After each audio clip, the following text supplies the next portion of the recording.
Bueno, mi nombre es Javier, soy del grupo madrileño de espeleología CESALFA y vamos a hacer una rápida charla.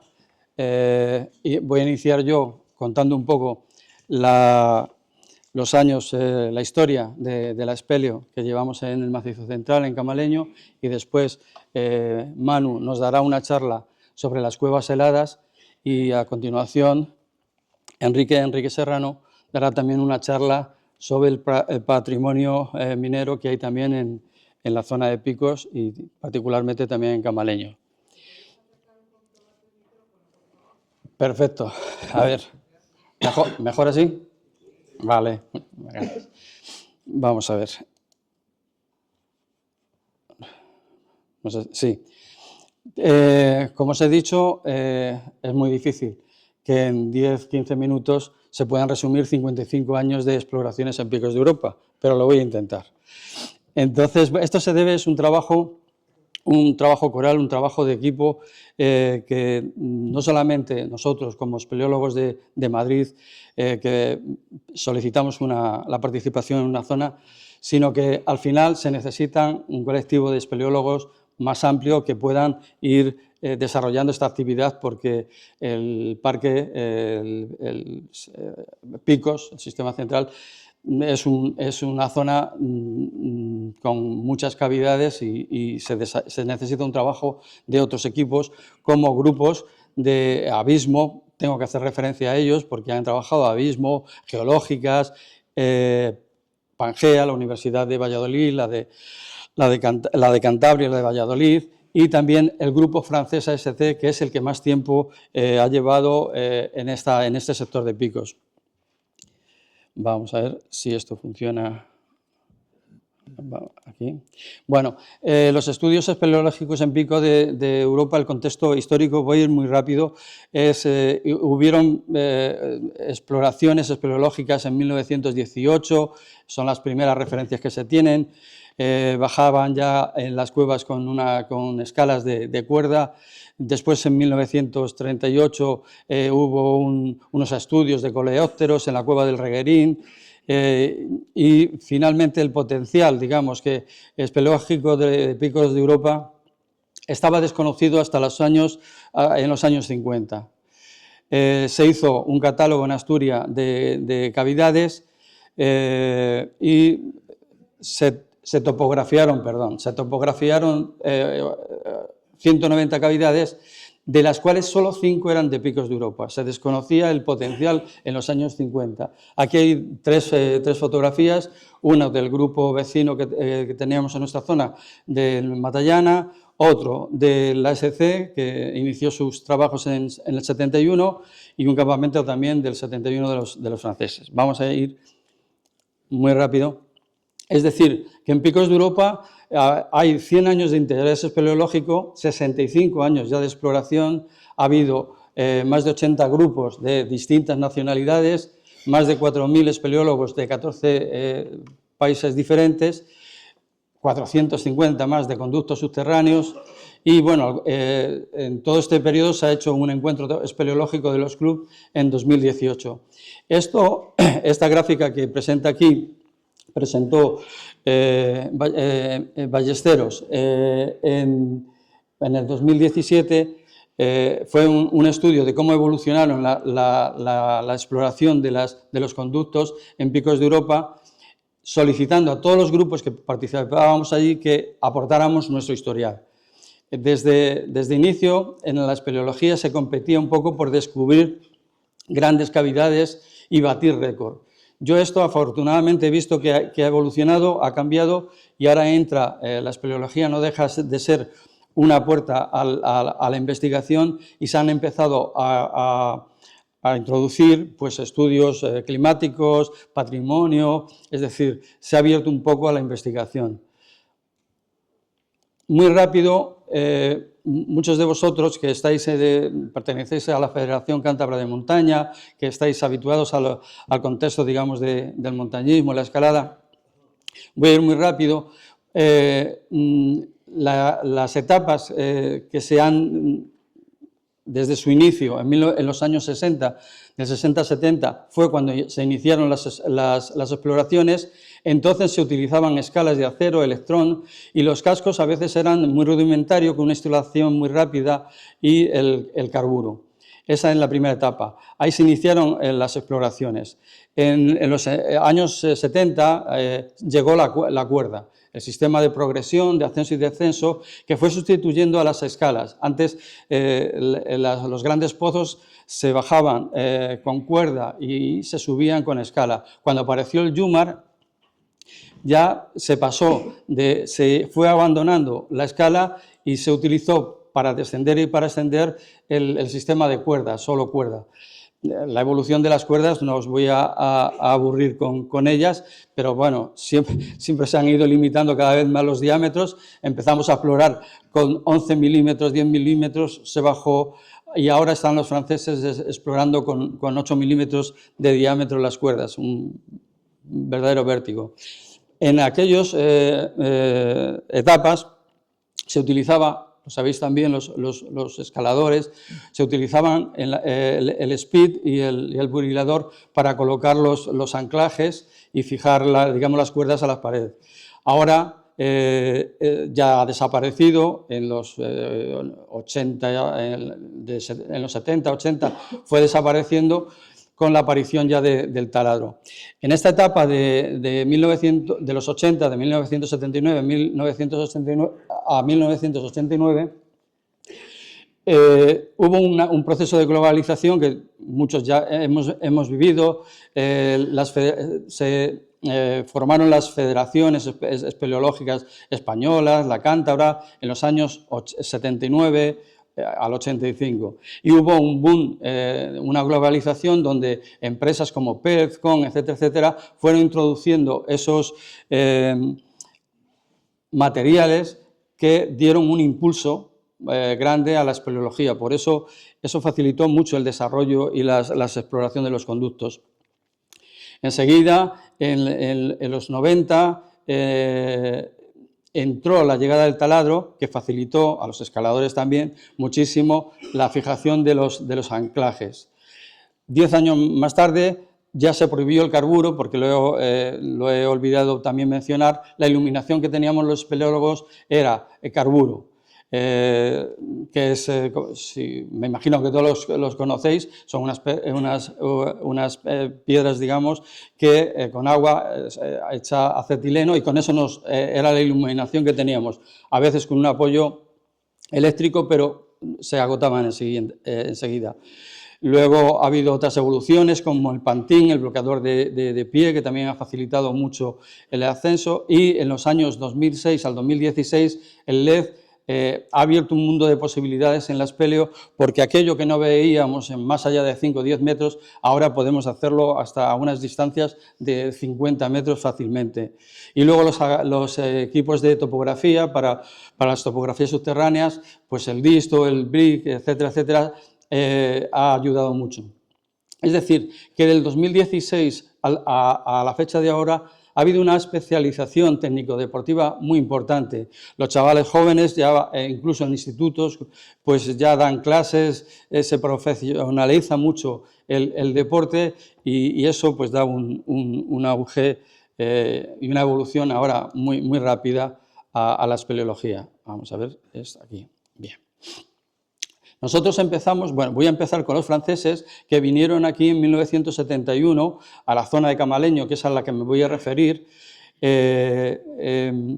Ellos vinieron, ya que estamos en un ambiente un poco montañero, muchos de vosotros seguro que conoce o ha oído hablar de la famosa vía, el espolón de los franceses.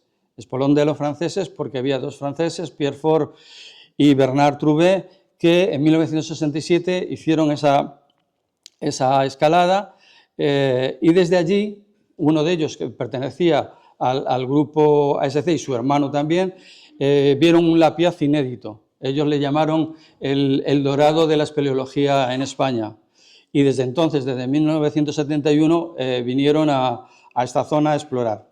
Nosotros, 20 años después, subimos a la zona pensando que, bueno, a lo mejor habría alguna pequeña posibilidad de colaborar con ellos. y a ver qué nos habían dejado. Y nos subimos hasta un tráctel, por si había que quitar piedras para entrar por agujeros. Y aquí tenemos una fotografía de esa época, de 1991, intentando quitar con un tráctel piedras para ver si había alguna cavidad, porque se sondeaba. Quiero decir que no íbamos con mucha esperanza, pero realmente todavía ellos habían abierto ya 191 cavidades y nosotros partíamos de cero. El sector donde nosotros estamos trabajando y de lo que vamos a hablar es uno de los sectores cántabros más visitados de Picos de Europa, que es la parte del cable, la parte superior del cable, la zona de... Ahora comentaré, son 2 alineaciones montañosas y nosotros tenemos el campamento en la zona central, que es... aprovechamos una escombrera de una mina, que también se hablará, y llegamos allí. Nosotros es un sitio privilegiado, somos unos sibaritas del Asperio en este sentido. Podemos llegar con todoterreno el material hacia la Vueltona, muchos de vosotros conocéis la Vueltona, y para poder catalogar y referenciar perfectamente las cavidades.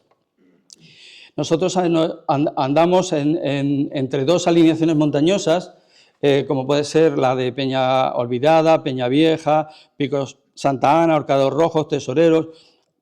Bajamos a Torreblanca, Madejuno, el Torre Oscuro, ¿no?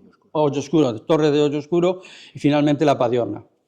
Este sector es un sector que tiene, son cubetas glaciares, son unas depresiones, y las cavidades que nosotros hemos encontrado no son las más profundas de Picos de Europa, porque tenemos una situación un poco adversa en el sentido de que el nivel freático está un poquito más alto y las cotas son relativamente bajas en estas depresiones. Bueno, pues nosotros hemos registrado hasta la fecha 305 cavidades, aunque tengamos 505 registros, pero falta mucho por documentar. De cavidades entre 800 y 600 metros tenemos 4, de 600 a 300 tenemos 2, de 300 a 100, 18 y 30 cavidades, y el resto, la mayoría, el 82%, son cavidades muy pequeñas. Este sector que os he comentado, aquí tenemos en la siguiente la distribución de las simas, que ahora mismo no voy a entrar en detalle, que tenemos ubicadas, esas 305. Todo esto se ha hecho durante estos años, estos 55 años de exploración, y todo lo tendréis o lo podéis tener en internet, porque se han publicado o hemos publicado todas las expediciones, todas las campañas anuales. Estas son las de los franceses, faltan algunas, no nos hicieron llegar algunas, se perdieron algunas, y estas son las que tenemos nosotros. Todos estos trabajos vienen recogidos en las memorias de cada grupo. Y ahora, hablando un poco del tema casi central, de las grandes cavidades en el sector de Camaleño, en el sector tal, ¿qué entendemos por una gran cavidad? Para entender lo que es una gran cavidad, como hay muchos criterios, pues la definición de que es una cueva es un conducto natural subterráneo de al menos 5 metros de largo por donde puede pasar una persona. Con una definición tan pequeña, cualquier cosa puede parecer que es una gran cavidad. Pero en realidad en los catálogos de grandes cavidades de España se definen aquellas que tengan más de 3 kilómetros de desarrollo en horizontal y 300 metros de profundidad. Luego hay otros listados que son de 5 kilómetros de desarrollo y 500 metros de profundidad, y yo aquí he establecido una comparativa de una página web a nivel mundial que se llama Cape Exploring, en la que cuentan a partir de 600 metros, recogen las clasificaciones a partir de 600 metros y me parece que son 10 kilómetros de desarrollo. Bueno, para dar una visión de lo que son los picos de Europa a nivel mundial, deciros que simas de más de 1000 metros, hay quien ha comparado, yo creo que es una exageración, pero casi, que las cimas para los espeleólogos a partir de los 1000 metros son como los 8000 en montañismo. Yo no he hecho ningún 8000, o sea que no te lo sé decir. Entonces, bueno, cimas de más de 1000 metros, hay 21 cavidades en España. De esas 21 cavidades de más de 1000 metros que hay en España, 14 están en picos de Europa. El país que tiene las cavidades más profundas, que son, bueno, Georgia, Georgia, Eslovenia, tienen 11. Nosotros en España tenemos 21 y 14 en picos de Europa. Es decir, que es un potencial, Picos de Europa es una zona muy importante en el karst mundial. Vamos a pasar, bueno, aquí hay 3 fotografías. Estos son grandes cavidades. Bueno, hasta hace muy poquito, esta que indico aquí, de la derecha, no sé si el cursor aparece, ¿aparece el cursor? No. Bueno, pues esta pequeñita que está a la derecha de la pantalla, esta es la más profunda. Y la que tengo a la izquierda también es una gran cavidad, pero no es tan profunda. O sea que las apariencias engañan en las peleas. Vale. De las grandes cavidades a nivel mundial, que son de mayor de 600 metros de profundidad, que hay 404, 82 están en España y 54 en Picos. Y en la zona que estamos nosotros hemos sacado 4 grandes cavidades. No voy a perder el tiempo. Luego, en Picos de Europa, pues tenemos Asturias, Cantabria y León. De Asturias tiene 31, en Cantabria hay 10. 4 son las que nosotros podemos aportar en nuestro sector de camaleño y 13 en León. Y dentro de las de Cantabria, las cimas que nosotros hemos explorado y que son grandes cavidades están en 4.º lugar, en 6.º, en 12 y en el puesto 16. Pero vamos, tenemos dentro del top 10 tenemos 2. Con esos trabajos, aparte de realizar una serie de estadísticas y pues vamos situando y vamos intentando comprender un poco el funcionamiento o dónde podemos encontrar, tenemos más probabilidades de encontrar cimas, en qué zonas y en qué otras no.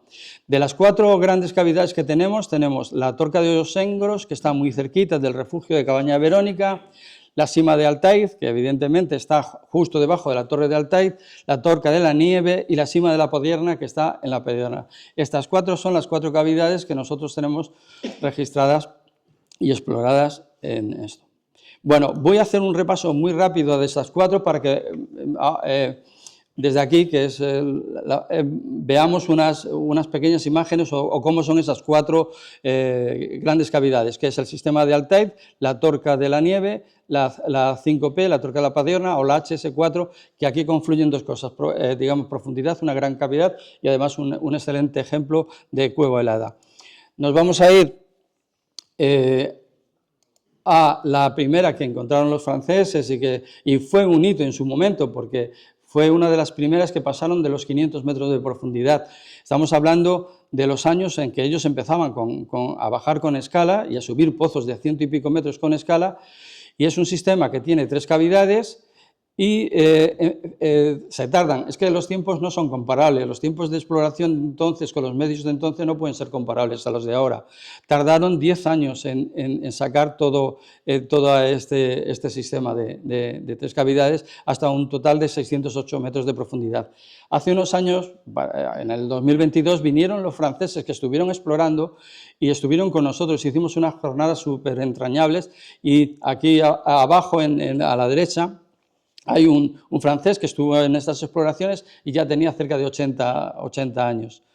Paso rápidamente a describirlas gráficamente. ¿Cuáles son? Es la siguiente, la Torca de la Nieve. Esta es la Torca, que es una boca muy grande, pero que es un pozo que a los 30 metros nos topábamos con nieve. Ahora, en el año pasado, este verano, se ha podido profundizar, la nieve va derritiendo, va fundiendo, se ha podido bajar 55, pero el camino de esta torca, el practicable, está en un tapón, no sé si veis aquí a la derecha arriba, yo no sé si, creo que hay una forma, ¿veis con el puntero? Vale. Bueno, pues en esta fotografía está mi compañera Ana, que está aquí, entrando en una ventana de unos 50 centímetros en la pared. Esta pequeña ventana de 50 centímetros en la pared es la que da acceso a todo este sistema de pozos que veis aquí. Este es el alzado, pues una pequeña ventana, es decir, que no se puede descartar nada.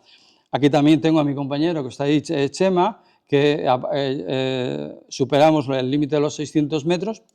Esta cavidad llegó después 80 metros a 680 de profundidad. Las direcciones predominantes del sistema suelen ser norte o norte-noreste. Lo veréis en la siguiente, voy más rápido todavía. Vamos a ver. Y esta es la Sima 5P, que hasta hace 2 años era la más profunda. Esta sí era la suerte del primerizo, como nosotros habíamos llegado 20 años después, pero encontramos la más profunda, tuvimos la suerte, la del principiante. Y aquí también veis la dirección de la cavidad, que suelen ser norte-noreste, van hacia el Bulnes. Esta cavidad es muy estrecha al principio, y al final nos topamos con el nivel freático a 836 metros de profundidad. Es unos pozos, el más profundo, el pozo más grande es de 146 metros, casi 150, y nos topamos con lo que es el nivel freático. Aquí he puesto, para que tengáis una comparativa, el cable del teleférico de Fuente D, que tiene 754, la pared del cable, y esta cavidad pues tiene todavía casi 100 metros más de profundidad. Y ya vamos rápidamente, digamos, a la más importante, o la más grande cavidad, y además con varios aspectos muy interesantes, que es la Torca de los Hoyos Sengros, que los primeros años la teníamos localizada, pero era un tapón de nieve, ahora lo veréis en la siguiente, y no se localizaba la entrada. Los franceses en el 2018, veis aquí el nevero, esto es para acá, un segundito, aquí. Este nevero tapaba cualquier entrada a la cavidad, y por una de estas rendijas, rimallas, se pudo acceder a esta cavidad, que actualmente tiene 847 metros de profundidad. Es más profunda, por tanto, que la que llevábamos ya desde el 91. Esta torca o esta cavidad tiene, como veis aquí, unas dimensiones de 73 metros por, aquí con el puntero, de 73 metros por 55. Ya veis en la fotografía lo enorme que es la torca. Tiene 2 trayectorias. Este es el dibujo en planta. Digamos, el trayecto hacia el sur está colmatado de nieve y representa, lo vamos a ver después, una especie de glaciar subterráneo con una gran sala y con unos molinos o pozos de fusión. Y si el desarrollo es hacia el norte, vamos a llegar a una gran sala y a un pozo, que este pozo sí va a ser muy significativo, y hoy os puedo decir una pequeña primicia, porque ayer estuve hablando con los compañeros franceses y me dijeron que el pozo era más profundo de lo que ellos tenían topografiado, que es este de aquí. Pasamos a la siguiente, y estas son unas fotografías de la boca de entrada en este año sin nieve, pero casi siempre están tapadas, y ahora os digo en qué años no se pudo hacer. Me parece que es en la anterior, un segundito, perdonad, no. Sí, aquí. Por ejemplo, en el 2018 es cuando se abrió la boca, pero no se pudo explorar hasta el 2011, luego hasta el 2015, al 2019, 22, 23, 24 y 25. Los últimos años, el cambio climático y las situaciones actuales hacen que sean accesibles. Bueno, aquí están las fotografías también que os he comentado antes. Esta es la gran torca vista desde abajo, y a los pocos metros ya se empieza a ver el hielo.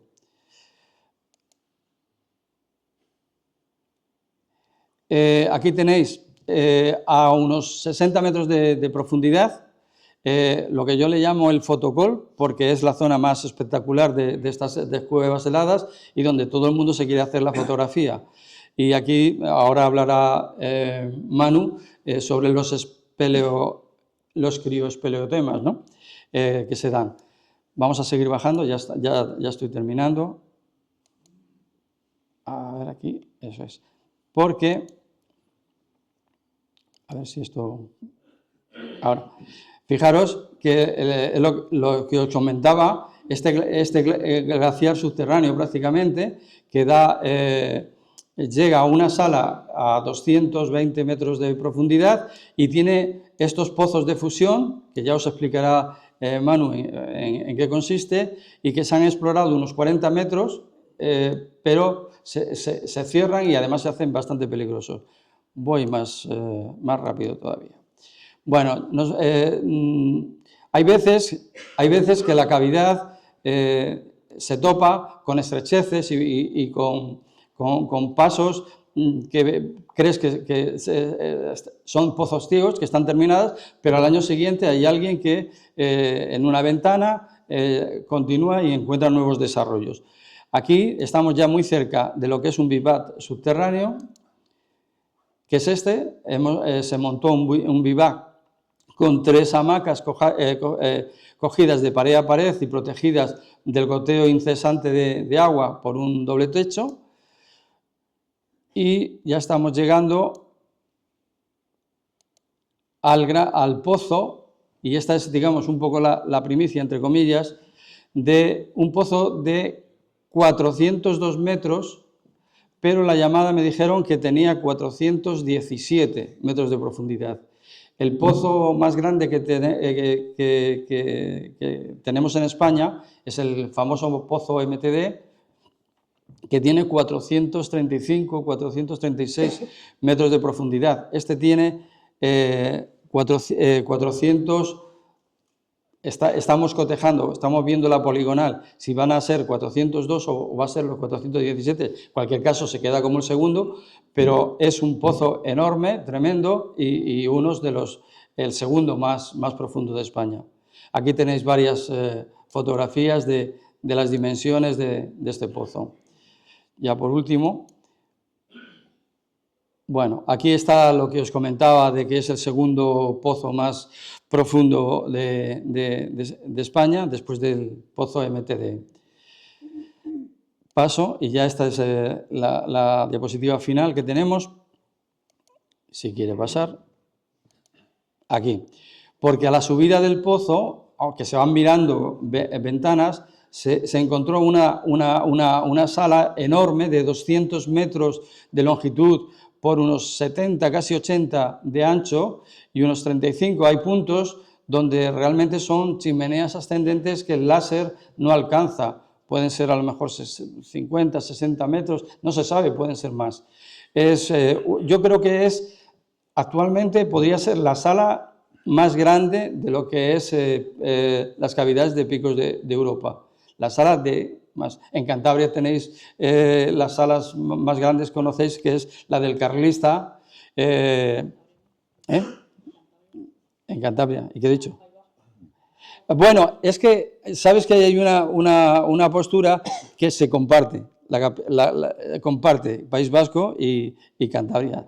Gracias por la aclaración, pero es así, sí, eso es.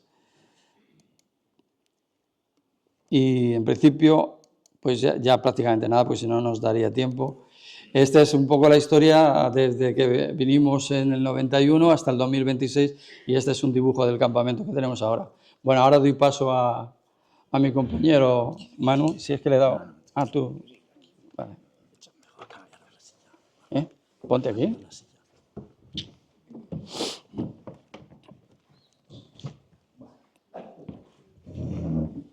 Una de las cosas que me va reconfortando, que desde el 2010 con Enrique, que es el mentor académico y estamos especializados en temas de criosfera, es que la gente ya les va llamando las cosas por su nombre. ¿de acuerdo? Sí que me costó al principio distinguir que la gente, cueva de hielo, cueva helada, bueno, pues ahora ya por lo menos lo de cueva helada ya va calando y la gente se refiere a ello como cuevas heladas, ¿de acuerdo? Que es un poco el caballo de batalla que tengo yo en estas cosas, de intentar inculcar 4 nombres, y ahora lo vais a ver con un caso pues ejemplificador que ha salido en la prensa de otras cosas. Y bueno, simplemente pues con que queden 4 palabras clave de estas charlas, y aparte de que conozcáis, como os ha expuesto Javier, el patrimonio natural que tenemos en las cuevas aquí cerquita de nuestra casa, pues me doy por súper satisfecho. Entonces el discurso va a ser sobre todo las manifestaciones de hielo que tenemos en Picos de Europa, ¿de acuerdo? Empezamos con esto que ha sido titular, pues seguro que muchos de vosotros lo habréis recibido y demás, pues bueno, todo esto de los titulares que siempre se busca en la prensa, pues eso, para buscar pues el enganche de la gente y bueno, marketing, ¿de acuerdo? Lo de muere por calor el glaciar Leonair del Tras de Ambrión, ¿vale? Que hace unos meses. Y además, bueno, que yo no es, lógicamente, yo lo he puesto aquí, y Enrique le conoce igual que yo, al chico que le entrevistaron y que saltó la noticia, que es Javier Santos, que trabaja también en Geografía en la Universidad de León, le conocemos y perfectamente, vamos, que no tenemos ningún problema con él, trabajamos en cosas comunes, ¿de acuerdo? Pero bueno, lees los titulares y dices, el último glaciar de Picos de Europa, del Ambrión, de León, que muere, que no sé qué. Es que los glaciares en Picos de Europa murieron ya en el 19, ¿de acuerdo? Entonces, pues bueno, un poco las primeras láminas, que es un poco la presencia de hielo en Picos de Europa, prácticamente se reduce a lo que tenemos en la profundidad, bajo los pies, porque ya en superficie son esos restos de antiguos glaciares, no tiene nada que ver ya con un glaciar. Ya os digo que desde la pequeña de hielo famosa, que algunos de vosotros habréis oído hablar, pues ya no tuvieron movimiento ninguno, se fueron reduciendo hasta que convertirse en un helero, ¿de acuerdo? La gran diferencia que quiero que os quedéis un poco claro es glaciar, helero y nevero, que todos estamos acostumbrados a oír, sobre todo glaciar y nevero, ¿de acuerdo? Y helero, que es lo que más igual nos cuesta. Helero son los restos de un glaciar sin movimiento alguno, o sea que el glaciar prácticamente está muerto, ya no existe como glaciar, son los restos de un glaciar. ¿De acuerdo? Entonces, cuando salen estas noticias, pues bueno, ahí está Javier, que es este... No sé cómo ha hecho antes este hombre. Bueno, el que sale en la fotografía es Javier Santos, el profe de León. Y si os fijáis un poco, se distingue, bueno, nosotros lo distinguimos porque nos hemos especializado en estas cosas, ¿de acuerdo? Aquí arriba... ¿Cómo lo has hecho antes, Javier? ¿Aquí? Sí, en el control, ahí, en el control. Vale. Y ahora ya donde quieras. Aquí esto se ve perfectamente. Esto es hielo glaciar, ¿de acuerdo? Los restos del helero. Y si lo veis, pues Javier, que es este, el resto es nieve. Neveros, pues eso, que hayan quedado de otros años, de las nevadas. Los neveros pueden aguantar 2 o 3 años, desaparecer, volverse a formar, etcétera, etcétera. Y también hacen sus morfologías, y etcétera, etcétera. Casi a veces casi como un pequeño glaciar, ¿de acuerdo? Pero estos son los restos del antiguo glaciar, del helero, que el glaciar desapareció. En Picos de Europa glaciares desde el siglo XIX ya no existen. En Pirineos sí, en Picos de Europa no, ¿de acuerdo? Esa es la gran diferencia. Y lo de la muerte de un glaciar, pues hombre, pues lógicamente siempre buscan esos titulares, pero ya nada. Y si os fijáis, por ejemplo, aquí vuelve a estar Javier, y esto es nieve, ¿de acuerdo? ¿Por qué? ¿Por qué soy pesado hoy con estas cosas? Porque muchas veces, pues bueno, la gente dice que va a medir. Nosotros tenemos esos problemas cuando vamos a medir los heleros que quedan. Pues vamos con nuestros aparatos de topografía y hay veces que no se puede medir porque está tapado por la nieve. Esto es nieve. Entonces, pues bueno, nieve de varios años, de vete a saber cuántos años, pero bueno, no nos dice nada. Es nieve que puede caer, endurecerse como este invierno que está nevando más que el año pasado. Y ya está, ¿de acuerdo? Entonces, pues bueno, esa es la primera gran diferencia que quiero yo ser un poco pesado con eso para que nos quede el concepto claro. Nevero, glaciar y helero, ¿de acuerdo? Glaciares en Picos de Europa hace tiempo ya que no existieron.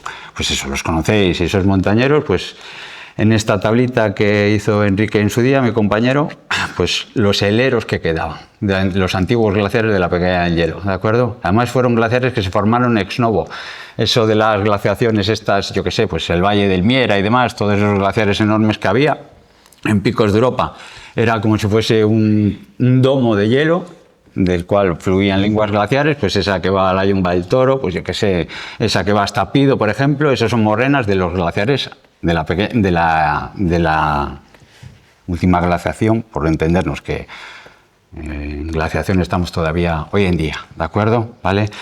Entonces se retiraron, desaparecieron y se formaron esos pequeños glaciaritos, ¿vale? Que si habéis estado en el Jou Negro, eso, que es el último helero en condiciones que queda en cuanto a superficie, en cuanto a volumen, pues eso fue un pequeño glaciar de la pequeña edad de hielo, ¿de acuerdo? De esa famosa pequeña edad de hielo. Entonces lo que quedan, por estudios que tenemos nosotros, que hay veces que es bastante difícil controlarlos porque hay que ir allí y luego, lógicamente, que esté en condiciones, no haya nieve, etcétera, etcétera, para medir el hielo.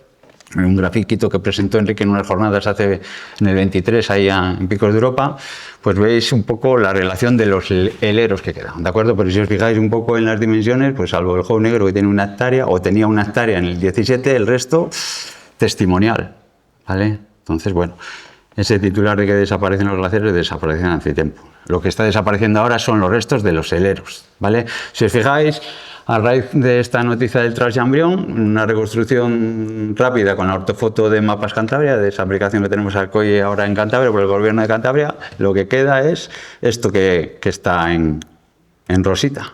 ¿Lo veis, no? Esto es. Lo de la foto esa que salía antes Javier. Pero si os fijáis, esto es lo que más pues llama la atención, ¿vale? La fusión acelerada. Desde el 2007, el 2023, la verde, y del 2023 al 24, a toda velocidad. ¿Vale? Eso también pasa en las cuevas, en algunas de las que trabajamos nosotros, en los glaciares. A medida que la masa es más pequeña, pues la fusión es a toda velocidad, porque además también hay queda dentro y se funden más rápido. Pero esto es lo que está pasando, ¿vale? Que en los últimos años esos ritmos de fusión se aceleran, ¿de acuerdo? Esta es la misma ortofoto, en dibujos, y un poco también es una predicción que hicimos o hizo Enrique para esas jornadas del 23 y que se está cumpliendo, ¿eh? Eso que salió en la prensa de los diarios, en los periódicos de Castilla y León y tal, a raíz de esto de Javier Santos. Esto ya era un gráfico que presentó Enrique en el 23 y se ha cumplido, se está cumpliendo en el Jambrión, en el Transjambrión. El Jou Negro pues sigue esta en tendencia. En los últimos años no hemos podido subir a medir. Pues bueno, también hay que organizar el equipo y demás, y bueno, no se dieron las condiciones, pero las tendencias son claras, ¿eh?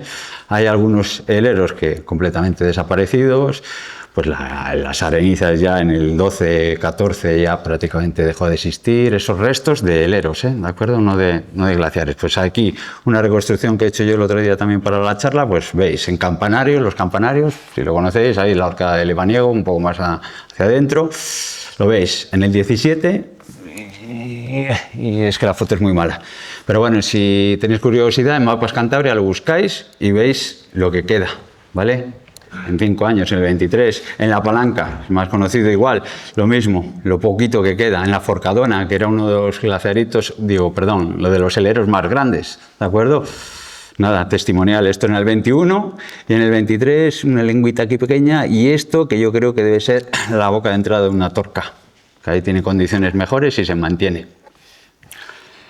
Los heleros, esos en superficie, ¿vale? El Jou Negro, que es la joya de la corona, que nos queda, entre comillas, en el 17 y en el 23. Si lo veis un poco, ya cubierto de derrubio, se ve algo en esta foto se ve bastante bien el helero que queda. En su día tenía tanta volumen que la propia masa del helero se hizo espéleo, ¿de acuerdo? Es una foto esta del 95, en las que se metían por ahí pues para llegar a ver hasta donde la profundidad del bloque de hielo y demás, que muchas veces nosotros con aparatos de resistividad, de eléctricos, de radar y tal, pues lo tratamos de averiguar. Pues en este año ellos se pudieron meter por ahí, ¿vale? Bueno, eso en cuanto a los glaciares en superficie, el hielo en superficie, esos heleros que nos quedan, ¿de acuerdo? Luego hay hielo dentro del suelo, ¿vale? Es lo que muchas veces también nosotros que estamos especializados en otros sitios, el famoso permafrost, eso del hielo que se congela, el suelo que se queda congelado permanentemente, etcétera, etcétera.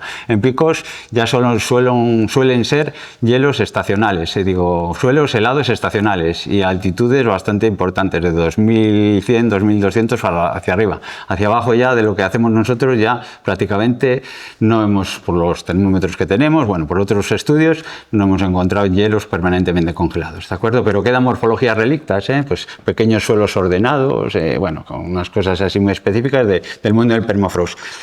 Lo que tenemos muchas veces es estas famosas que tapizan los picos de Europa, que los habréis visto a mogollón, estos debris flow, los canales, flujos de derrubios, que son estas ondulaciones y demás, que muchas veces son debido a la geliflusión. Geli es hielo, flusión, pues flujo, ¿de acuerdo? Es un poco motivado por ese hielo-deshielo de esos suelos estacionales permanentemente congelados, ¿de acuerdo? ¿Vale? Que es un poco casi testimonial, ¿eh?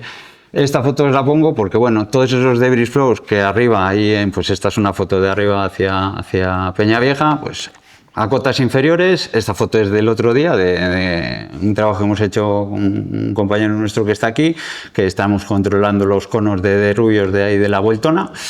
Todo esto, que igual por la prensa, que también salió, bueno, en el Parque Nacional, en la web y tal, bueno, los debris flow, los flujos de derrubio, todos esos flujos de derrubio que de repente parece que se disparan y tapan, pues en este caso, que para nosotros, para el campamento de las cuevas, fue hablando rápido, una jodienda, ¿vale? Porque eso de meter el todoterreno hasta aquí, como decía antes Javier, pues este año lo tuvimos que dejar un poco más atrás porque aquí hubo un flujo de derrubios que tapó la pista. Hubo 1 o 2 días antes también en el Duje, que cerraron la pista del Duje hasta que lo abrieron, ¿de acuerdo? Estos flujos de derrubio se desencadenaron sobre todo por lluvias torrenciales, ¿vale? Igual por aquí lo prepara la gelifracción, el hielo, se rompe las paredes, va acumulando por estos canales el material y de repente esas lluvias torrenciales, además fueron nada, recuerdo media hora, una cosa así, una tarde, se reactivaron todos estos flujos de derrubio que estaban bastante atenuados, todas estas manchitas blancas, ¿de acuerdo? Estos flujos, y no sé, 11 en una sola tarde. ¿Vale? Entonces esa es la importancia también que tiene. No está relacionada directamente con el hielo, pero casi 50-50, ¿de acuerdo? ¿Vale? Que son morfologías muy parecidas. Y luego encontramos estas cosas también, que son montículos de hielo. Esto, si vamos, yo que sé, a altas latitudes, estos montículos de hielo son muy habituales, ¿de acuerdo? Esto es en la base, encima de la superficie del juego negro, ¿de acuerdo? Y veis ahí el jalón de topografía, las dimensiones que tiene. Esto es un cuerpo de hielo, ¿de acuerdo? Una onda del cuerpo del helero fue para arriba, se congela y es capaz de levantar, pues, piedras bastante considerables, el hielo, ¿de acuerdo? ¿Vale? Esto es lo que queda en superficie. Luego esto también, que es muy, muy fácil verlo de vez en cuando ahí en Áliba y demás, que son los famosos bloques aladores, que también en zonas de permafrost se estudian y, vamos, son espectaculares.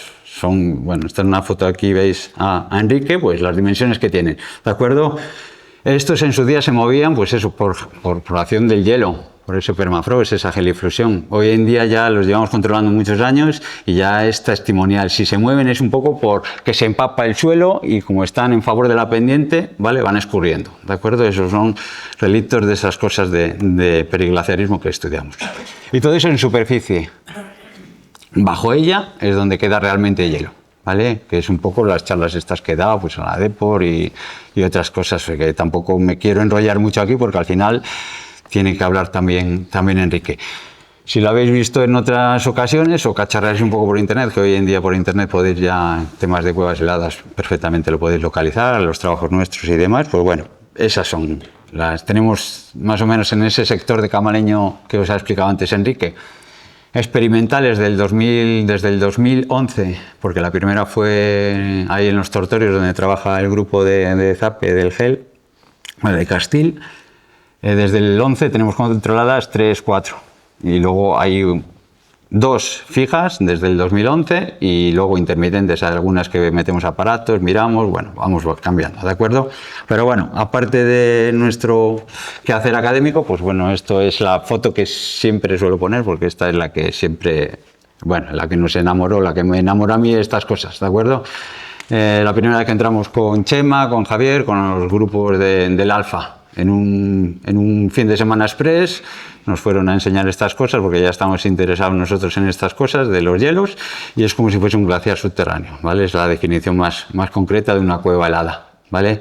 Un bloque de hielo es lo que tiene que haber en una cueva helada para ser calificada como tal y lo veis perfectamente. Los estratos como si fuese un glaciar, igualito, ¿de acuerdo? Esto está a menos 90, creo recordar, ¿vale? Aquí estamos, este es Chema, está por ahí, yo y Enrique. vestidos de montañeros, espeleólogo, 2 montañeros, en el 2011. Bueno, ya por lo menos ya ahora vamos vestidos de espeleólogos y nos manejamos un poco mejor, ¿vale? Pero esta la foto es que yo, cuando salimos de la cueva, madre mía, aquí hay chicha, ¿de acuerdo? Y yo además empezaba con la tesis doctoral y digo, joder, esto es, ¿vale? Y desde entonces sigo, con lo cual me quedé prendado, ¿vale? Y luego, pues, cosas monstruosas, como esa que os decía antes Javier, en la HS4 esta cavidad enorme, ¿vale? Un pozo, un molino de esos de fusión, de 60 metros de profundidad, que se va cerrando poquito, ¿vale? Pues un bloque de hielo que tiene, en este caso, la HS4, 200 metros de espesor, pues ya congoja un poco, ¿de acuerdo? Y sobre todo, pues lo que decía antes Javier, también la evolución va variando y de repente los franceses se meten con cuerdas de 8,5 en estos sitios con crampones, y da bastante miedito, pero es espectacular, ¿eh? ¿Vale? Fotos de la HS4, aquí veis a la parte del grupo, pues las dimensiones que os podéis imaginar. La HS4 está bien cerquita de Cabaña Verónica, del refugio, ¿vale? La cueva de Cabaña Verónica, esa que os he puesto de la foto del muro de hielo, está prácticamente debajo del refugio, y la HS4 está en el umbral de subida a Torreblanca, ¿vale? Está bien cerquita. Por trabajos nuestros de topo y tal, pues de las memorias de espeleo en su día, pues catalogamos. Esto va variando, es un catálogo abierto. Me refiero, unas desaparecen y otras aparecen. Ahora os digo por qué aparecen. Unas 130 cavidades, cuevas heladas en picos de Europa. 130 está bien, ¿eh? Y sobre todo no, hasta que no vayamos a comprobar unas en Ándara, en el Central y en el Cornión, en los Rieles y en Gordeum, ¿vale? 130 está bien, y algunas con unas dimensiones espectaculares. Aparecen nuevas, son catálogos abiertos, que digo yo, aparecen nuevas, por ejemplo, esta que es una foto de ahora de este verano, de la campaña del 24, esto del cambio global, pues vale, sí, derrite nieve, etcétera, etcétera, pero abre cavidades, ¿vale? Si una cavidad como esta, la HS4, estaba taponada por un nevero, de repente vamos por allí y nos podemos colar por aquí, como se coló Vidal, que anda también por aquí hoy, y de repente encontramos que es una cueva helada, ¿de acuerdo? Porque tiene un bloque de hielo bastante considerable y estaba taponada por un nevero. Se funde el nevero, nos deja explorarla, ¿de acuerdo? Otra, sin embargo, la de Altaez, que está cerquita también del campamento nuestro. El bloque de hielo se cayó este año, estaba ya fracturado, el invierno pasado, perdón, y se ha partido en trozos enormes. Ya pues prácticamente como cueva helada, tiene bien poquito, ¿vale? Unas desaparecen y otras aparecen.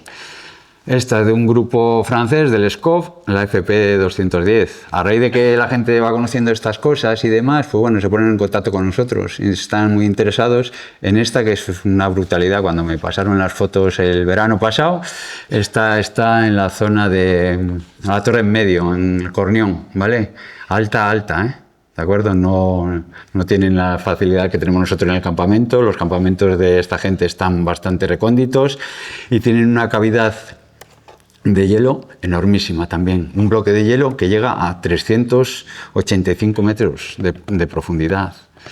No sé si será continuo como en la HS4, Verónica, pero vamos, que llegue. Las cotas a las que suele quedarse el hielo, por geotermia y demás, por calor, suelen ser bastante más altas, ¿de acuerdo? La ventaja que tenemos aquí en Picos de Europa, por las verticalidades de las cuevas, es que pues todo lo que cae, pues suele bajar bastante profundo, ¿de acuerdo?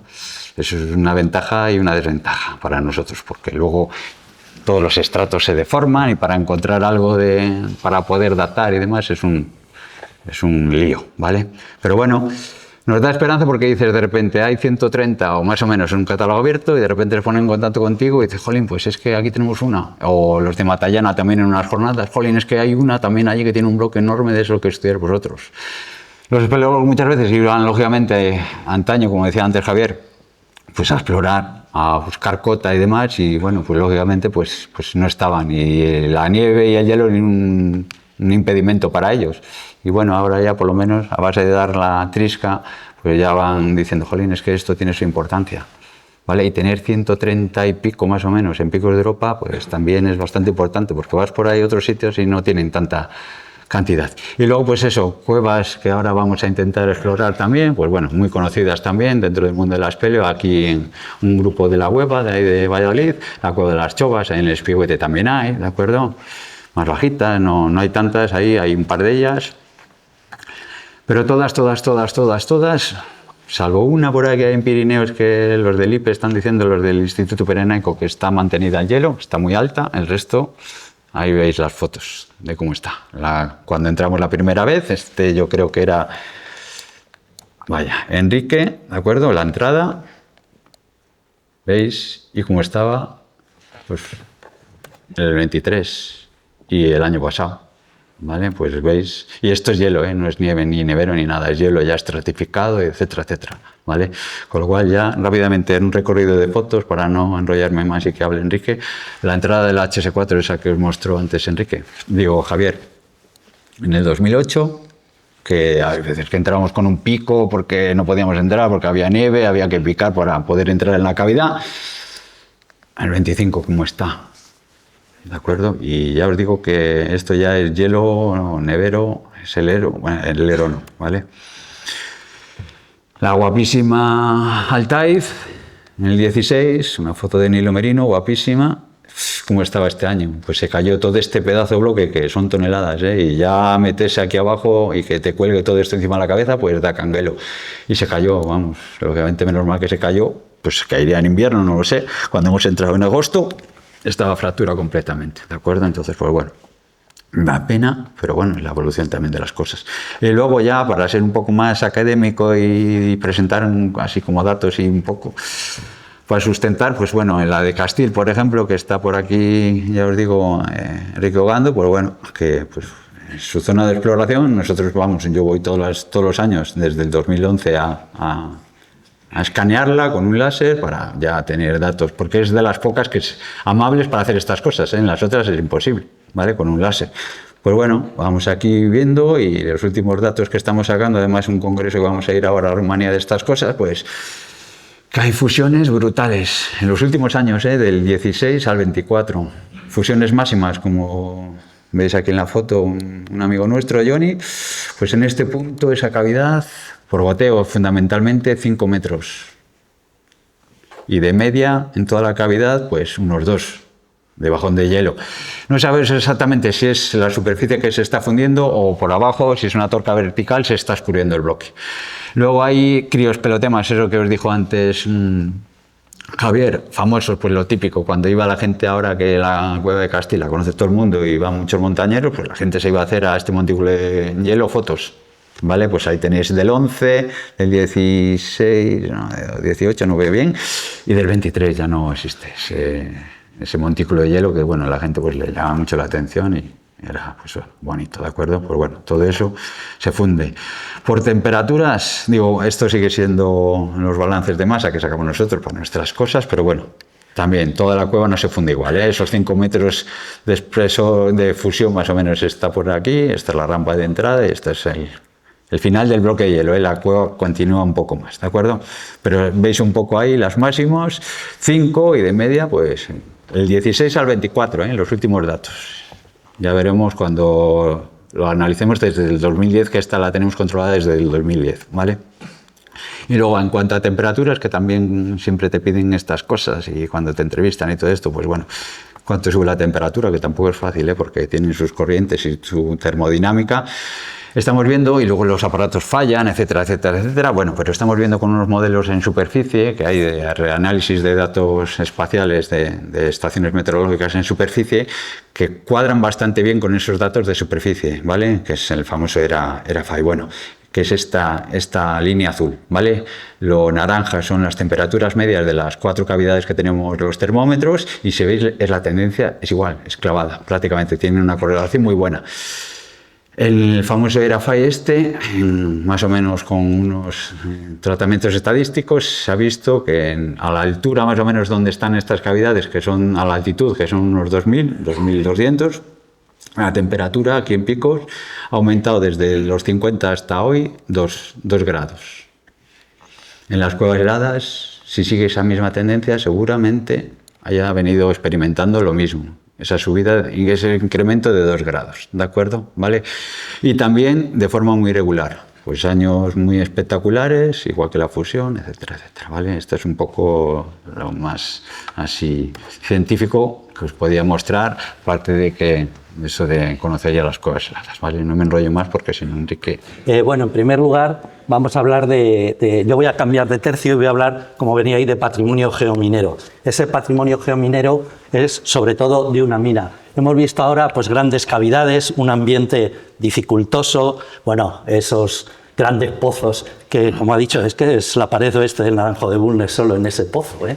Bueno, pues yo no estaba ahí, unas grandes dimensiones, o las cuevas heladas, donde nos movemos en un ambiente, la verdad, precioso, muy bellísimo. Bueno, lleva solo una luz, pero como está siempre entre el hielo, hay una luminosidad que no la hay. Entonces ahora vamos a hablar de otros elementos humanos. Nos vamos a mover en ámbitos que han creado los humanos y por tanto es bastante distinto. Ahí vemos, bueno, pues esa cavidad que es la de Verónica, y aquí ya ese ambiente que son las minas, tanto el acceso completamente artificial como donde nos movemos. Esto se tiene. Bueno, esa exploración, vemos ahí ya cómo aparece a la derecha, tenemos, pues son siempre minas, aparecen escalas, aparecen elementos humanos. Es que estoy dando la espalda porque ahí no lo veo yo bien, de cerca, de lejos, pero mejor hablo aquí. En definitiva, no se puede subir por esas escalas, no se puede utilizar ninguno de los elementos humanos porque llevan prácticamente abandonados 100 años en un ambiente muy húmedo y cuando los tocas se deshacen. Por otra parte, no debemos tocarlos porque ya forman parte de un patrimonio que es mejor que se mantenga ahí para el futuro. En cualquier caso, por seguridad no es aconsejable. Veis ahí que tenemos, veis ahí esas escombreras, hay escalas, o eso que vemos ahí, esa tarima, en realidad es el techo de la cavidad. No voy a hablar de cavidad, pero son galerías artificiales en todo momento, como cuando uno va por encima no es consciente de que está circulando por esas tarimas de madera pues bastante podridas y conviene ir con sistemas de seguridad, porque el minero ponía esa tarima y encima lo rellenaba de materiales que cuando uno circula no lo percibe. Esto no está, ¿no? Pasa. Bueno, quería señalar, pasa. Ese tipo, aquí tenemos arriba, vemos una galería ya con cavidades. Esto el minero seguramente lo tendría entarimado y podría pasar por allí y hoy día, bueno, pues dificulta. O aquí también se ve cómo aparecen, bueno, pues distintas galerías. También hay soplaos que los mineros para qué aprovechaban, para echar escombro, y hoy día son en la parte final escombrera, no se ve muy bien, pero ahí está, además yo creo que es Javier, bajando por la escombrera en un soplao. Como sabéis, el soplao es una cavidad natural a la que accede el minero y como sopla el viento, pues como el famoso soplado. También hay nieve y hay que circular o hay que pasar entre la nieve. Y bueno, eso nos permite hacer picos como este que ha hecho Javier y que, bueno, con esa exploración podemos reconstruir cómo era la cavidad. En el archivo de minas, que está aquí en Torrelavega, el de la Real Compañía Asturiana de Minas, hay planos de las minas, pero no están al detalle de los mineros, y las exploraciones, luego voy a hablar fundamentalmente pues de Javier, Chema o Ana, que están por aquí, han permitido ir reconstruyendo cómo fueron incluso las últimas galerías, los últimos pozos, y aquí podemos ver, así muy rápidamente, prácticamente las grandes salas, las galerías de arrastre, los pozos, este era para la salida, donde se acumula también al fondo la nieve, esas galerías para transportar el material procedente de la parte alta e ir reconstruyendo, en definitiva, en un trabajo para conocer un poco cómo era, un poco mejor, bueno, cómo era el trabajo y cómo son los restos mineros en profundidad. Pasa. Pues que ellos que llevan 40 años de exploración, y fundamentalmente la exploración de las cavidades fue por parte de los espeleólogos del CES-Alfa, sobre todo. Luego nos incorporamos de la Universidad de Valladolid y de la Universidad de Cantabria, donde bueno, llevamos una experiencia que he puesto ahí larga en estudios en los picos de Europa, pero más estudios en la línea que había señalado la criosfera o que ha señalado Manu, y también de la UPM, de la Universidad Politécnica de Madrid, de la Escuela de Caminos, y formamos bueno, pues un grupo ahí muy interesado en el que además ya tenemos la exploración, al menos la exploración parcialmente, pero bueno, llevamos ahí ya 15 años, a su vez continuamos con esa exploración y luego nos interesa ya el patrimonio minero. Ahí estamos, he puesto en un círculo los que hemos hecho más, el trabajo que se ha publicado en forma de libro, del que luego hablaré, y bueno, pero están todos los compañeros que no aparecen normalmente, que no aparecen en el libro, pero que sin ellos tampoco. Ese es un año de exploraciones, pero hay otros años con otras personas y que sin ellos tampoco, porque siempre vamos acompañados, muchos han participado en la exploración y demás. Pasa. Bueno, nosotros no hemos llegado ahí y hemos descubierto el patrimonio minero de los Picos de Europa, que era algo que se conocía y se sabía, y hay una serie de libros que son imprescindibles. He puesto ahí la Biblia, sobre todo, bueno, ya del año 2000, del año 2007, el de la minería o el de metal de las cumbres, también el de Sansao, que no es de minería, pero la describe, tiene el interés que describe el momento en el que están funcionando las minas. Entonces es también muy interesante, pero no sobre minas, o bueno, otros como ese nuestro que tenemos ahí, y a partir de ahí, sobre todo lo que pasa. Lo que hemos hecho es ponernos a inventariar todos esos elementos, a estudiarlos, y eso se ha salido en una publicación que, bueno, pues voy a hacer propaganda, como decía, de mi libro. Estamos aquí 4 de los autores, porque uno está sentado también ahí, y simplemente es que es gratis. Si tenéis interés, entráis en la página de la Universidad de Valladolid y os lo bajáis en PDF gratis. Si lo queréis comprar en forma de libro, pues ya hay que, pero no hace falta tenerlo en PDF, y ahí tenéis la dirección. Ya sé que no la vais a coger, pero si entráis Ediciones Universidad de Valladolid, enseguida os va a llevar al libro y a bajarlo gratis. Y bueno, ¿qué hicimos? Bueno, básicamente hay una fase de exploración, que es la que lleva los espeleólogos del CES, fundamentalmente exploración y topografía, pero a partir de ahí, bueno, tenemos también, hemos dicho que tenemos suerte, es que el campamento está en la Bocamina. Yo creo que eso animaría un poco, y también a nosotros, cuando estábamos allí para el estudio de las cuevas heladas, nos animaba a entrar y ver que aquello era una cosa completamente humana, nada que ver con la naturaleza, pero de luego mucho interés patrimonial. Ese campamento está en la Plaza de la Asturiana, se llamaba así, la llamaban así los mineros en su momento. A partir de ahí, los recorridos, la exploración, y ya empezamos con el inventario más sistemático, el estudio para darle forma. Y bueno, ese libro, esa publicación es un poco más académica que lo que yo voy a hablar aquí, pero en definitiva, la mina de las Gramas, pero también en Fuente Escondida, en Altaíz, en todo el sector. Ahí tenemos el campamento como, bueno, pues esa vida cotidiana que te atrae, ¿no?, hacia la Bocamina, que la tenemos prácticamente a 5 metros, concreto de mi tienda, que siempre es la más extrema. Pasa. Bueno, esa mina no es... yo voy a hablar aquí de la mina de las Gramas porque es la que hemos explorado en profundidad. También está explorada por uno de los autores en profundidad, la de las Mánforas, son 600 metros de profundidad, es otra mina de otras dimensiones, pero es que también se cerró en el año 84. Esta lleva 100 años cerrada y la otra ha estado funcionando hasta hace 2 días. Y hasta los 90 incluso se ha estado entrando en la mina de las Mánforas para conseguir determinados minerales o metales. Entonces es otra cosa, ya una mina mucho más moderna, pero también de unas dimensiones mucho mayores. Bueno, veis ahí en rojo, discontinuo, porque la mina de las Gramas forma parte de lo que se llamaba mina, ¿cómo se llama?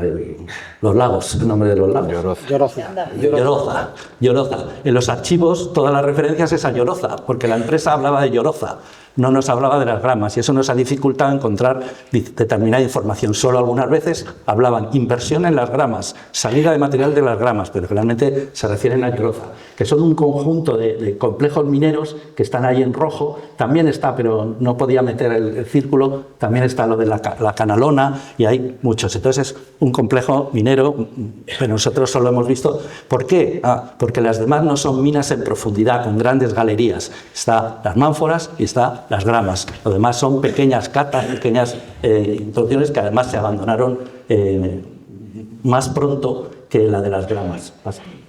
Esa es la situación de las Gramas. Esta foto está hecha desde Peñaviejo, no se ve muy bien el mapa, pero bueno, está ahí entre el hoyo sin tierra, y el hoyo de Lloroza, que son 2 cavidades, 2 cubetas glaciocársticas que generan los glaciares, y por tanto lo que tenemos es un umbral glaciar. El glaciar que va escalonando dejó ese umbral, está todo pulido por el hielo, un hielo que pasó por ahí hace más de 20.000 años, nada que ver con lo que hemos estado hablando. Pero bueno, no vamos a entrar en eso, que sería otra charla distinta, pero en ese ámbito es donde se encuentra, y en ese cerro que tenemos ahí, la mina, el conjunto minero de las Gramas. Pasa. Y bueno, hay que enmarcarlo en la historia minera. Básicamente, la minería en Picos de Europa, que está bien conocido por esos libros que he señalado antes, data, bueno, a partir de la ley de minas, sobre todo. La anterior era artesanal, siempre se han sacado minerales de todas partes, y ya hay testimonios escritos desde el siglo XVI, pero sobre todo aquí lo que nos interesa es que en 1857 ya se habla de Lloroza, ya hay registros de que hay Lloroza, pero ¿dónde? ¿Cuál de ellas? Serían las que están abajo, la Canal de San Luis y demás. Pero es a partir de 1868 cuando se empieza a invertir dinero con la compañía belga y ya sabemos que empiezan a trabajar, que ya hay trabajos y por tanto no solo no son minas en profundidad, no son subterráneas, también elaboración de caminos y sendas y demás. Lo más importante es que a partir de ahí hasta el año 24 va a haber distintas fases. Va a haber una primera fase de implantación lenta, luego a partir de 1898, que coincide con el cable, que es cuando se monta el cable, cuando se montan las pistas actuales, esas que circulamos todos, ya hay una inversión y es cuando toma la disposición que tiene actualmente la mina. Pero en definitiva son solo 60 años de explotación. Y ahora prácticamente hace, como no sabemos cuándo se cerró exactamente, y a quien quiera, el archivo está ahí mismo en la Escuela de Minas y hay que bucear y bucear. Nosotros hemos buceado todo lo que hemos podido, no hemos encontrado datos, pero si alguien bucea más en un archivo, a lo mejor sale.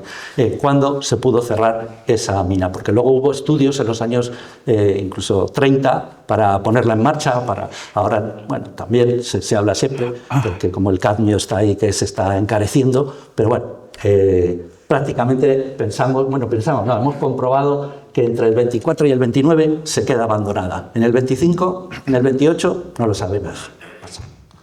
Y bueno, ¿qué buscan ahí? Pues buscan calaminas. El metal más codiciado es la calamina. Este sería un corte.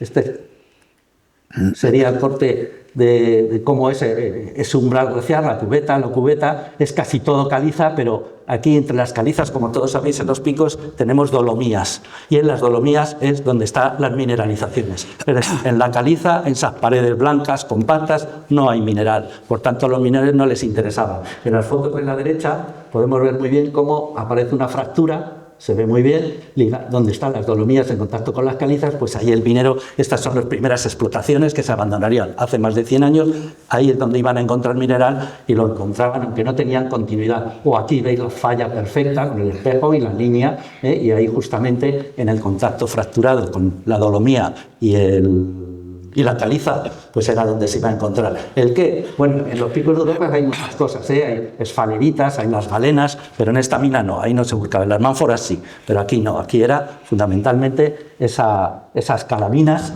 que, bueno, no eran muy ricas tampoco, pero bueno, tenían hasta un 50% de zinc, porque lo que se buscaba era luego obtener fundamentalmente zinc. Ahí tenéis un corte de cómo ha sido la explotación. En la derecha lo que tenemos es el mapa que ha hecho Javier, tal cual está ahora, a partir de las exploraciones espeleológicas, cómo está hoy día el conocimiento. Veis que hay esa galería rectilínea, que es la que sale a la Plaza de la Asturiana, que si habéis paseado por allí todos podéis conocer, y luego lo demás ya es subterráneo. Pero en el otro lo que vemos es cómo fue avanzando. Vemos ahí la roca en gris, la roca caliza, en rojizo las dolomías, y luego en azul y en blanco están las cavidades. En las calizas había cavidades naturales, y las aprovechaban también los mineros en la medida que podían. Bueno, hay una primera fase, unas catas superficiales, hay una segunda en la que ya se empieza a hacer una extracción subterránea, pero extrayendo el mineral hacia arriba. Y eso a los mineros no les gusta, y los ingenieros de minas menos aún, porque es un coste en energía, por tanto en dinero, y lo que buscan es sacar el mineral hacia abajo, por gravedad que ahorra. Y en el tercer bloque ya están esas galerías. Aprovechan los soplaos y abren galerías nuevas, como esa galería de arrastre, que es rectilínea, de la plaza, que intenta llegar a donde pueden ya dejar caer el mineral y trasladarlo por ahí. Entonces, bueno, las labores o los trabajos subterráneos es el ambiente. Ahí tenemos, veis que es, bueno, a la derecha no se ve muy bien, pero es un dibujo de uno de los autores, que es de Luis, que hace de cómo sería la vida. Ese grabado nos muestra los testeros. Eso no está muy bien, porque ese testero siempre haría un agujero y no subiría uno y bajaría. Con el capacho lo tirarían por gravedad, que es mucho más rápido, mucho más barato y menos enérgico. Pero bueno, lo dibujó así el autor, y aquí tenéis un testero de la mina, abandonado. Veis que el espeleólogo, que es Chema, además, que está ahí sentado, está ahí dando la escala, junto a una escala, perdón por la repetición, y tenemos el testero que se mantienen bien conservados prácticamente en los tres sectores de la mina. Es decir, tenemos ahí un patrimonio, porque siempre lo decimos, es que parece que estaban trabajando bajaron y al día siguiente dijeron, no, ya no hay trabajo en la mina, fuera. Y ya nadie entró y está todo tal cual quedó ahí. Sigue. Bueno, este sería el desarrollo de la mina. El cuadradito está lo que está a la derecha. La mina tiene nombres por sectores y son nombres espeleológicos. En este caso es la ES7 y vemos ahí cómo esta es ya la mina en el que primero hay un desarrollo sacando la mina, luego la vamos a ver hacia arriba. Esta también, galería sacando la mina por arriba, pero ya consiguen conectar y una vez que conectan, esto no es extracción de mineral, esto lo abren fundamentalmente para bajar el mineral hasta aquí y ahí ya poder sacarlo y extraerlo. De manera que se va complicando la mina con esas dos grandes fases que conllevan una importante inversión e incluso está asociado a un cambio. Es cuando la compañía belga traspasa a la Real Compañía Asturiana de Minas y invierte mucho dinero, porque eso cuesta mucho dinero durante hasta 8 o 10 años hasta que se configura de este modo la mina. Bueno, este sería lo mismo, el gráfico lo vemos ahí. Nosotros separamos esta parte, que es una parte de la mina antigua. Este es el acceso, este es un acceso que estaban todavía los neveros y vemos cómo lo que hacen en la primera fase es seguir esa mineralización, esta veta que está así inclinada y entraban por ahí siguiendo la veta. Eso luego lo abandonarían. Cuando ya hacen la mina, dudamos incluso que entraran por aquí o salieran, ya entrarían los mineros por abajo, igual que el mineral, y saldrían por abajo, pero una primera fase es más antigua y queda abandonada. Hoy día es verdaderamente interesante para su visita, pero tiene un pozo de 8 metros que limita mucho. Ese sería este sector. Bueno, este sector vemos en primera fase y luego ya cuando hacen la conexión para sacar en vez del mineral por arriba, sacarlo por aquí y todavía izarlo aquí y ya en otra fase bajarlo. Bueno, aquí lo que vemos es eso, esta primera fase todavía están los pozos, estos tal cual, estos gráficos son de Javier, ese pozo de izado que está así conservado y que tenemos, bueno, no tenemos por ahí, lo he puesto en otras fotos, y esta es una zona, bueno, pues de la F11 que es muy inestable, lo vamos a ver, y allí vamos encontrando pues restos de los cestos de mineral, que claro, se han ido deshaciendo con el tiempo, restos de cubos y demás, las escaleras, aquí están las galerías. Aquí no hay mucho entibado, porque como la roca es muy buena, cuando es en caliza, la roca es tan buena que no hace falta entibado. Cuando llegamos a las dolomías, ya ahí la roca es más inestable y ya ponían entibados, protecciones, y bueno, pues cuando uno va por la mina también puede ir viendo, y sobre todo, bueno, cuando llega donde están los testeros de extracción del mineral, es que eran las dolomías y era donde estaba el minero trabajando el día antes de irse. Bueno, aquí hay algunos ejemplos de lo que hemos ido. Aquí veis el acceso. Este es bueno, esto ya está muy deteriorado, perdón, este es el pozo ese de izado que queda perfectamente construido, es una zona peligrosa y esto, por aquí tiraban el material, pero esto ya va a un soplado natural que tiraban el material de desecho, claro, lo utilizaban de escombrera. Aquí sale el ruido. Y bueno, esto es bajando, veis que está la escala, pero la escala no se puede tocar y se escala, pues simplemente se pone ahí. Y aquí vemos, bueno, pues todos los elementos de la mina hasta la galería de arrastre, que es donde se transporta, como, bueno, aquí tenemos los testeros, aquí estaban sacando el mineral y luego lo demás era fundamentalmente elaborar rampas o conductos que permitieran ir bajando el mineral para llegar a la galería de arrastre y que el coste del esfuerzo y en monetario fuera el mínimo.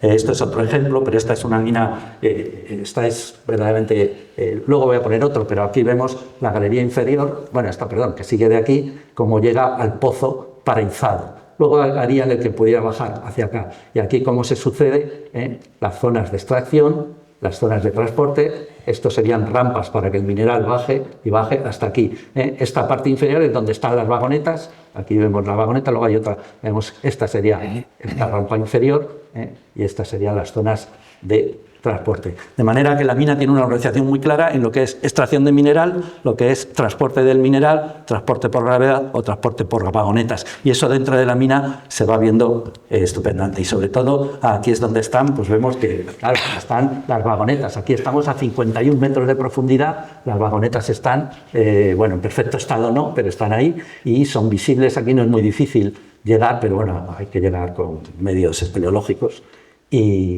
y bueno, como las galerías de transporte son estas. En cambio están abandonados prácticamente todos los útiles de ese momento. Por eso tiene un interés patrimonial de indudable valor. Vemos otros ejemplos como más cestas con el mineral dentro, se han ido abriendo por el paso del tiempo, pero el mineral queda dentro, o estas carretillas volcadas y también con el mineral, como si al día siguiente iban a ir a mover la carretilla con el mineral, ya no fueron, se volcó y ahí quedó perfectamente. Esto no se ve muy bien, son unos dibujos que también ha hecho Luis de cómo sería en ese sitio concreto. Esto es me parece que es en la S7, o aquí que estamos bajando pues muy delicadamente de un testero, donde está todo no solo podrido, sino que ya se ha caído anteriormente, y bueno, pues es el ambiente, ese ambiente humano, porque no tiene nada que ver con las cavidades que nos han pasado, que nos han expuesto antes. Pero no solo al interior, al exterior también queda una huella muy importante. Hay un paisaje minero con una serie de elementos mineros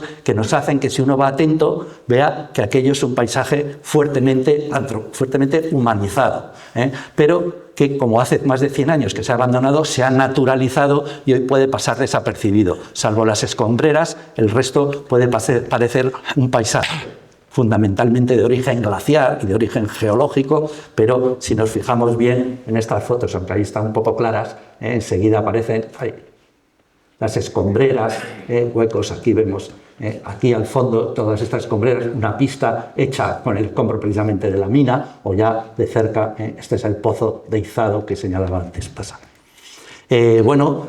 También tiene una organización. Si en el interior hay una estricta organización, que cuando vamos recorriendo lo podemos ir reconociendo, los labores mineras antiguas, porque hoy día ya no es una mina así, es el interés también que tiene, que hoy día en una mina funcionan de otra manera, ¿no?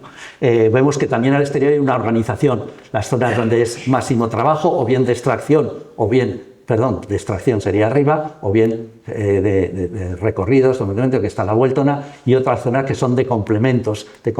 Por ejemplo, aquí está la plaza de la Asturiana, y teníamos los polvorines, todavía se ve dónde estaban, alejados, por supuesto, por si pasaba algo, muy protegidos, no solo por si pasaba algo, sino para que no los robaran. Luego están pues distintos casetos, o casetas pequeñas. Está, como veis ahí, la fragua en este sector, donde quedan, si uno está atento, todos los restos, y luego el gran casetón. El gran casetón donde, bueno, pues claro, todavía no sabemos bien, pero estaría la dirección de la mina, posiblemente también dormían los mineros, aunque arriba había un casetón mucho más grande, de 2 plantas, que posiblemente sería para alojamiento de mineros, más cerca de la bocamina que aquí. Pero bueno, todo un complejo bien organizado, como vemos ahí, y luego todo un conjunto de caminos que también han variado y han cambiado a lo largo del tiempo. Esos caminos nosotros hemos diferenciado en la mina, serían estos que están en rojos, entre caminos peoniles para los peones, caminos muleros para el transporte con mulas, que serían lo que se utilizaron durante las 2 primeras fases, y finalmente una inversión muy fuerte ya de la Real Compañía Asturiana de Minas fue hacer las pistas que vemos hoy. Un lanzamiento, ahí vemos estas pistas, veis aquí la que sube hacia desde la Vueltona hacia la Canalona, una obra que hoy día está muy deteriorada. Vemos aquí cómo es muy cuidadoso, fue muy cuidadoso, una gran obra, aquí ya está deteriorado. Si eso es un patrimonio que merece la pena conservar, aunque no sea para que pasen ya vehículos, o lo dejamos tal cual y en unos años pues la naturaleza hará que eso forme una pedrera, no natural, porque la fuente es una obra, pero que se destruyan del todo. Ahí podríamos discutir enormemente. Pero antes de esa gran inversión en las pistas, déjalo, que llegaban solo con mulas o andando, y bajaban en capazos el mineral. Claro, eso es cuando la mina no era una mina profunda, de 60 y 70 metros de profundidad, era cuando las catas, ¿no? Entonces los primeros caminos, que están casi perdidos, serían estos, hemos llamado el camino viejo, ¿no? Estos que unos eran peoniles para ir con capazo, que me estoy equivocando, y otros ya era para mulas, y la mula ya no podía ir por cualquier sitio y había que armarlos. Eran caminos armados, pero de 1,5 metros, no podía pasar una carreta como después. No sé si ve muy bien, pero aquí se ve esos trozos de sendas, que cuando uno se mete, ¿veis? Se ven perfectamente, pero hoy día están abandonadas, no los usan los montañeros, y realmente para ir a algunas excursiones permitirían atajar, en vez de ir por las pistas, o recorridos distintos, y están ahí, y esas sí que tienen llevan abandonadas 100 años, pero estas llevan abandonadas porque cuando se hacen las pistas carreteras se cortan esos caminos, se dejan ya en desuso, y de eso pues básicamente hemos dicho que es a partir de 1898 cuando ya empieza la red de pistas carretiles. A partir de las pistas carretiles ya hay un trasiego de carromatos, entonces también hay que cuidar del ganado que sube, hay que guarecerlo por las noches, y hay todavía una serie de infraestructuras ligadas a eso que también se ven que tienen una organización, pero están alejadas un poco de los casetos, de los casetones donde estaban los mineros, donde estaba la dirección. Y bueno, pues para terminar, señalar que todo esto que hemos visto, pues para la exploración hay que hacer espeleología, es la verdad que es bonito, hombre, es un poco todo mucho más inestable que en otras cavidades, son las que visitamos naturales, pero bueno, hay muchos materiales, muchos testigos materiales, también tenemos muchas interrogantes sobre cómo se llegó a generar, cuándo exactamente, habéis visto que no sabemos ni cuándo se cierra la mina, pero tiene una potencialidad, sobre todo un potencial de uso cultural, que el que vaya por allí, entrar a las minas no puede ser, porque es muy peligroso y además está prohibido por el parque, pero bueno, el parque podría poner algún sector de lo que hemos visto, se podría poner en visita y ver aquello sin tocarlo mucho, pero solo al exterior, por eso he querido señalar lo del exterior, al exterior, solo yendo atento por esos sectores también se puede ver la evolución de la mina. Ahí vemos que, bueno, hay elementos como este grabado que queda ahí de la mina, que ya lo puse antes, esto otro que lo he subrayado yo, no se ve así, lo he puesto yo por encima porque 100 años después se ha borrado mucho, pero pudimos verlo porque cuando da el sol, claro, hay que estar allí, da el sol por la tarde, de pronto se ve que afloran ahí unas letras y pone mina Las Garamas, Las Garamas. Eso nos decían algunos informantes, son las garamas, otros me decían, son las gramas. Pero también incluso los informantes cuando decían, son las gramas. Decimos, ¿qué dice? ¿Que gramas o gramas? Entonces el nombre es enigmático, pero pensamos que no viene de Garma, sino que y que no viene tampoco de los mineros, que es lo más habitual, sino que viene precisamente de gramínea, que es como le llamaban a la vegetación los pastores, que antes del uso minero subían por ahí en verano, y sobre todo en el hoyo sin tierra, es una zona rica, y ahora hay un grupo de investigación botánico que está trabajando también en eso, que era una zona de gramíneas, hay también restos de instalaciones pastoriles, y probablemente el nombre pensamos que viniera de ahí más que del de Garma, que también en Cantabria está asociado a rocas, a calizas, a la piedra y demás. Bueno, todo eso en definitiva, si me permitís, pues conocer el territorio, es conocer esa parte que ha tenido un uso humano intenso, pero nos permite, si somos amantes de la montaña, aunque ya, en mi caso, ya no sea alpinista, conocer mejor esa montaña que tanto he recorrido con otras mentalidades en el pasado. Y bueno, podemos hacer o recorrer rutas patrimoniales. Nosotros en el libro una de las cosas que proponemos al final es eso, rutas por fuera de la mina, que uno las recorra y vaya viendo elementos que probablemente, y yo creo que muchos habréis pasado por aquí muchas veces y a lo mejor no os habéis fijado. Yo espero que la próxima vez vayáis fijando y digáis, mira, un camino, pues será minero, porque bueno, hasta es obvio los que se ven, ¿no? Si subimos a la Canalona vamos por un camino minero hasta el mismo collado, pero precisamente ver pues los que no son tan obvios, los que no son tan evidentes, porque está ahí el contacto entre las calizas y las dolomías, siempre que haya una mina lo vamos a tener por ahí. Bueno, ir fijándose en esas cosas, y con esto yo terminaría mi presentación. Y todo. Muchas gracias.